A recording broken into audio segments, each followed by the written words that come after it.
Okay, so what the heck is latent demand and how can you unlock it for your products?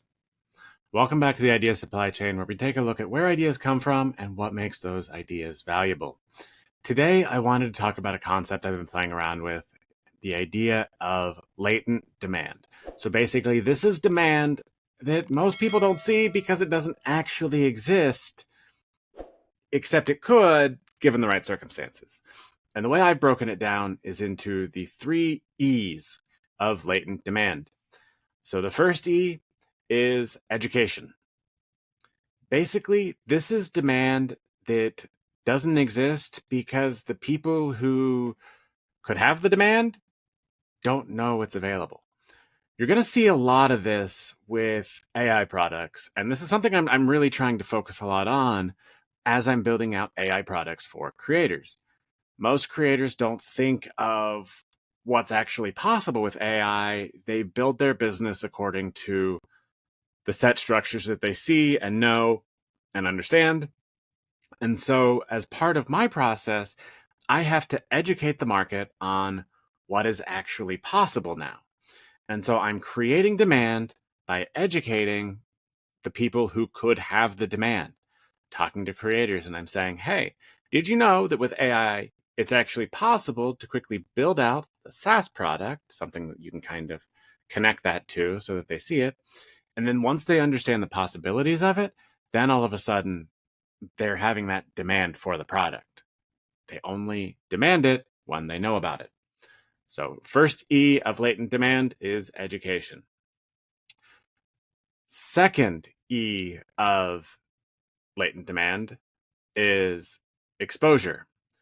So, this is similar, except it's where people don't know that something exists. And it's not that they need to learn about it because it's something new. They just only see the existing ways that something happens.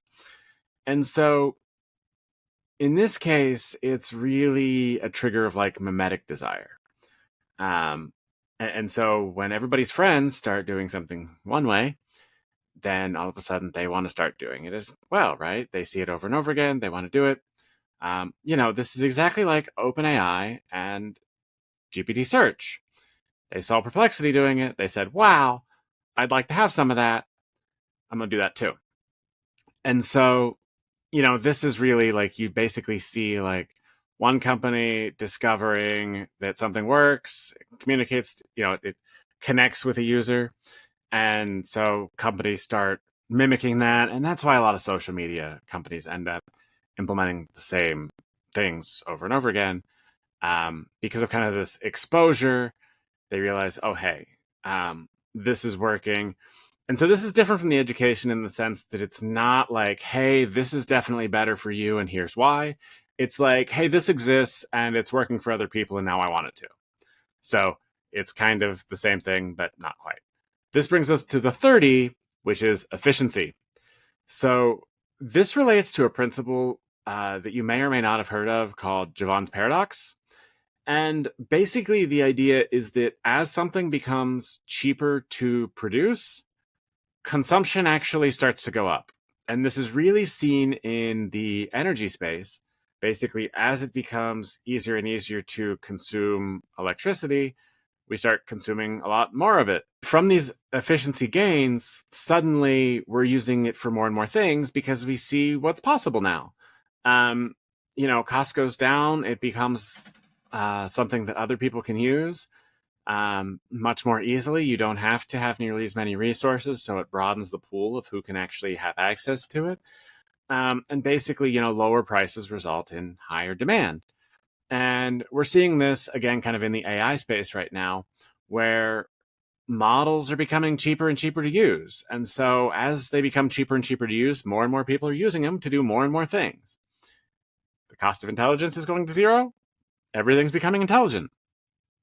That's kind of how that works. And so it becomes a matter of then figuring out what all you can use it for now that it's become cost effective to do so. And what new things can we do? Because now we can actually use it more than we could initially with kind of our set amount of resources. So To recap, the 3 E's of latent demand are education, got to teach them why it's better; exposure, everybody else is doing it, so I want to do it too; and efficiency. It's becoming cheaper and cheaper to create, therefore I'm going to use more and more of it.